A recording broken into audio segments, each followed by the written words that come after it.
A few months ago, I did my Sunday money check-in feeling pretty proud of myself. No wild purchases, no impulse buys I couldn't explain, every bill paid on time. Then I pulled up my net worth from a year earlier and set it next to today's, and they were almost identical. Same income, same responsible-looking life, barely any progress. That shook me more than any single bad purchase could, because there was no one mistake I could point to and undo. What I found instead, once I actually went looking, was 10 quiet habits I've been running on autopilot. Habits that look completely normal, that most responsible people do without a second thought, and that were draining my future a few dollars at a time while I congratulated myself for not doing anything crazy. I want to walk you through all 10 because chances are you're doing a few of them too. Habit 1, paying yourself last. Picture a normal payday. Rent or the mortgage comes out first, then utilities, the car payment, groceries, the credit card minimum, maybe a subscription or two you forgot you still had. Only after all of that is handled do you look at what's left to send towards savings. And most months, what's left is close to nothing. That's not a character flaw. That's sequence. You're not choosing to skip saving. You're letting everyone else get paid first and hoping there's a leftover seat at the table for your own future. And there almost never is, because there's always one more bill happy to eat whatever's left. The people who build real cushions in their accounts aren't necessarily earning more than you. A lot of them are just running the order differently, saving automatically the moment the paycheck lands, before it has a chance to feel like spending money. Set up a transfer for the morning your paycheck hits. Not the biggest number you can imagine, the smallest number you genuinely won't notice missing. It sounds almost too simple to work, and that's exactly why so many people skip past it, looking for something more complicated instead. Pay yourself first, and everyone else still gets paid. Pay yourself last, and you're the only one who quietly goes without. Quick note, because we're talking real money here, everything in this video is general information based on common patterns, not personalized financial advice for your exact situation. Always weigh it against your own numbers. If that one already landed for you, go ahead and hit subscribe now, because Habit 10 is going to tie every single one of these together, and you'll want to see how. Habit 2, measuring everything by the monthly payment instead of the actual price. Somebody asks what your car costs, you say $400 a month. Somebody asks about the couch, you say $60 a month for 18 months. Somewhere along the way, we stopped asking, what does this cost? And started asking, can I fit this into a month? And those are two completely different questions with two completely different answers. The monthly number is designed to feel small. $400 sounds manageable in a way that $24,000 over 5 years never would. Add up 18 months of $60 for that couch, and you'll usually land well past what the couch is actually worth, sometimes double, because interest and fees ride along quietly with every single installment. This shows up everywhere once you start looking for it. Phones, mattresses, furniture, even gym memberships sold as just $10 a week. I did this with a mattress once. Only $30 a month felt harmless, right up until I added it all up and realized I'd paid almost twice the sticker price for the privilege of not thinking about it all at once. Before you say yes to anything sold to you in monthly terms, do the boring math. Multiply the payment by every month you'll actually be paying it, and compare that total honestly to the real price tag. If the total makes you wince, that's useful information the monthly number was designed to hide from you.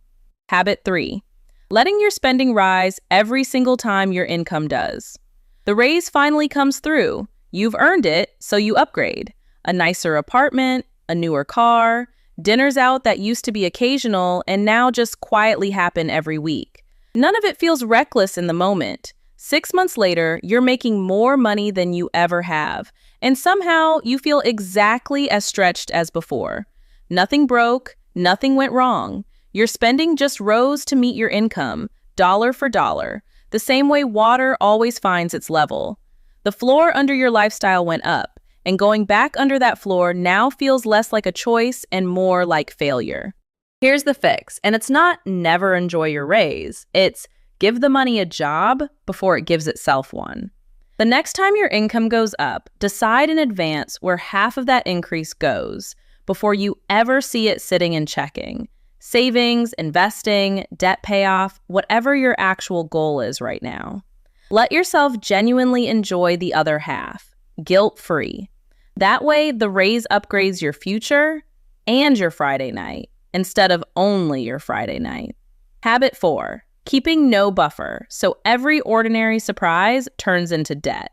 Not every emergency is dramatic. Most of them are boring. A car repair, a dentist bill, a slower month at work than usual. Think about the last time your car needed an unexpected repair, or a pipe under the sink started leaking on a random Tuesday. Neither of those is rare. They're just Tuesday. If there's no cushion sitting between you and that bill, it doesn't disappear. It moves on to a credit card where it quietly picks up interest and becomes a bill you're still paying off 6 months later, long after the actual problem is gone. I used to think of this as bad luck finding me over and over. It wasn't bad luck. It was the complete absence of a buffer. So every single normal, boring surprise had nowhere else to land except debt. More than half of Americans carry a credit card balance from month to month, often north of $5,000, at interest rates well above 20%. And a lot of that balance didn't start as a splurge. It started as a car repair with nowhere else to go. You don't need a massive emergency fund to break this pattern. You need a small one. Even $500 or $1,000 sitting untouched in its own account is often enough so the next boring surprise gets paid in cash instead of becoming a monthly payment for years. Habit 5, letting subscriptions auto-renew quietly into the background of your life. A free trial you forgot to cancel. A streaming service you signed up for one show. An app you needed for a single project 2 years ago. None of it feels like spending because you never actively chose to pay for it again. It just kept renewing, month after month, without asking your permission twice. $30 a month in forgotten subscriptions doesn't sound like much on its own. Over a year, that's north of $360 for things you probably cancel in a heartbeat if anyone actually made you sit down and look at the full list. The habit here isn't subscribing to things. That part's completely fine. The habit that quietly keeps you broke is never going back to check what's still charging you, month after month, long after you stopped using it. Once a quarter, pull up your bank statement and read every single recurring charge, out loud if you have to. Do this once, and you'll usually find at least one subscription tied to a card you don't even use anymore, still quietly charging you every single month. Anything you can't immediately explain gets canceled on the spot. No exceptions. It takes 15 minutes, and it's one of the highest hourly rates you'll ever pay yourself. Habit 6, measuring your worth by what everyone around you is spending. Somebody books the group trip, and you say yes because you don't want to be the one who can't come. Somebody suggests the expensive restaurant, and you go along because saying no feels like admitting something you're not ready to admit. Every one of those yeses feels small and social in the moment. Stacked up over a year, they add up to something close to a second rent payment, made entirely out of not wanting to seem like you're struggling. This one is sneaky because it doesn't feel like spending. It feels like belonging. But every dollar spent trying to keep pace with someone else's spending is a dollar that isn't going toward whatever you actually said mattered to you. The trip you're saving for, the debt you're paying down, the cushion you're finally trying to build. The people who genuinely care about you will survive you saying, "That's not in my budget this month. Let's do something else." The ones who make you feel small for saying it were never really the point of the friendship anyway. Even suggesting a potluck instead of the restaurant everyone assumed you'd say yes to can quietly protect the exact goal you're working toward without costing you the friendship at all.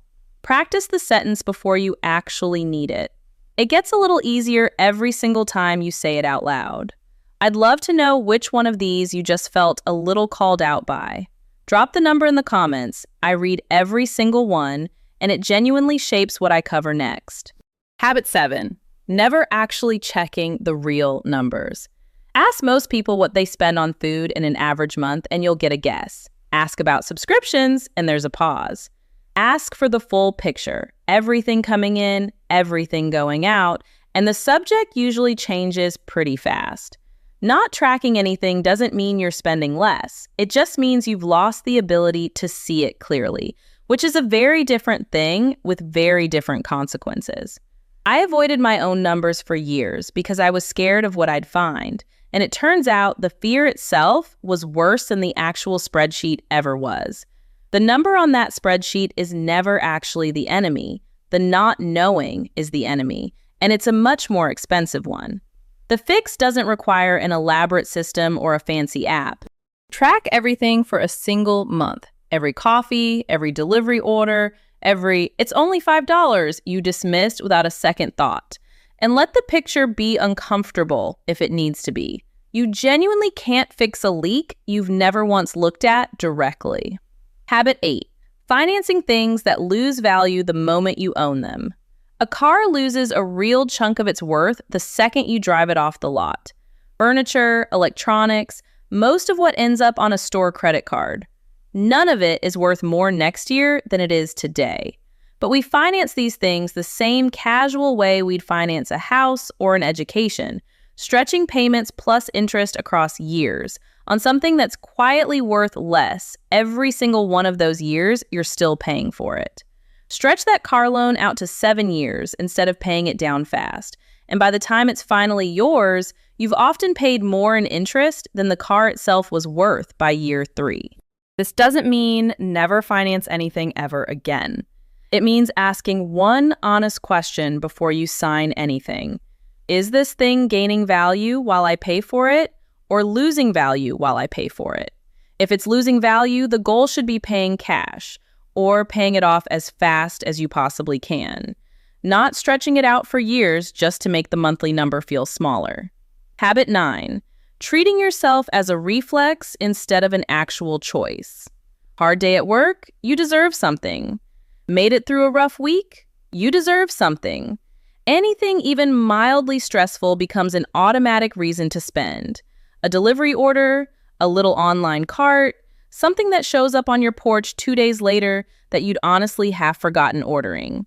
None of that is a problem once. The problem is when treat yourself stops being a decision you make on purpose and quietly becomes the default setting your brain reaches for every single time life feels hard, which, let's be honest, is most weeks for most of us. I had to catch myself here more than on any other habit on this list because it never once felt like the actual issue. It felt like self-care, plain and simple. The fix isn't cutting out every small joy in your life. That backfires almost every time, and fast.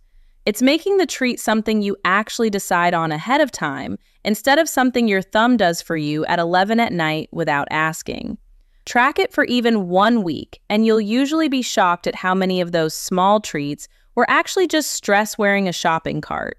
Before you check out, ask yourself honestly if you're buying this because you genuinely want it or because you're trying to feel better about something that has nothing to do with the item sitting in your cart.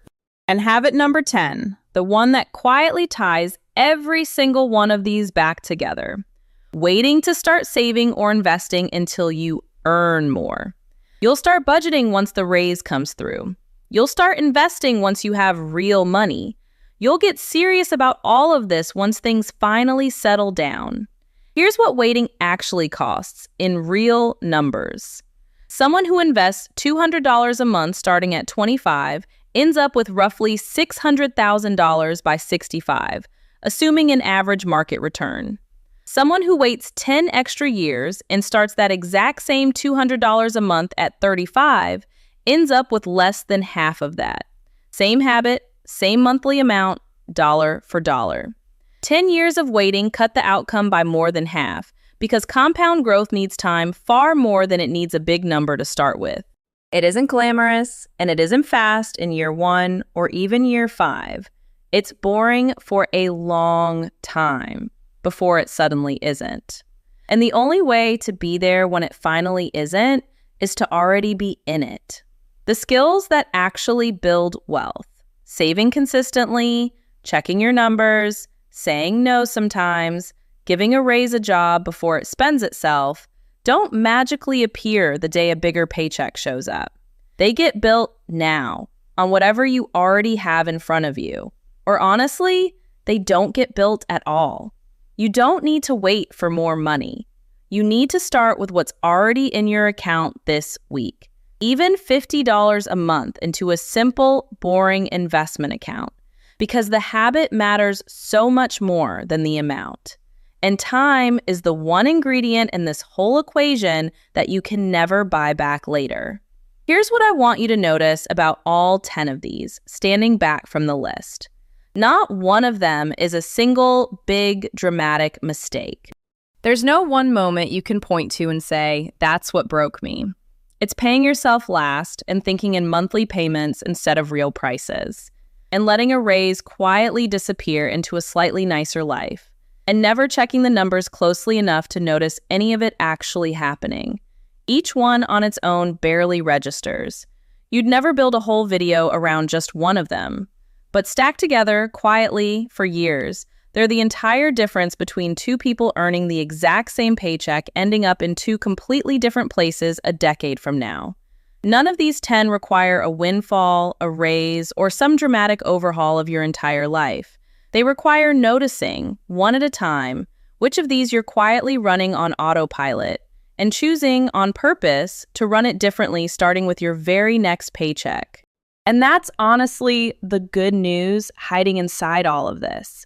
If quiet habits are what got you here, quiet habits, fixed one at a time, starting with whichever one hit hardest, are exactly what get you out. If even 3 of these felt a little too familiar, please hear me say this. You are not behind, and you're definitely not doing anything wrong that most people around you aren't also quietly doing. You just finally saw it clearly, and seeing it is the part that actually changes something. This channel exists for exactly this. Normal, unglamorous money habits, explained honestly, without the shame that usually comes attached to them. If this helped, subscribe so we can keep building this out together, one honest habit at a time. And send this to the one person you already know is going to recognize themselves in at least half this list. They'll thank you for it, eventually. I'll see you in the next one.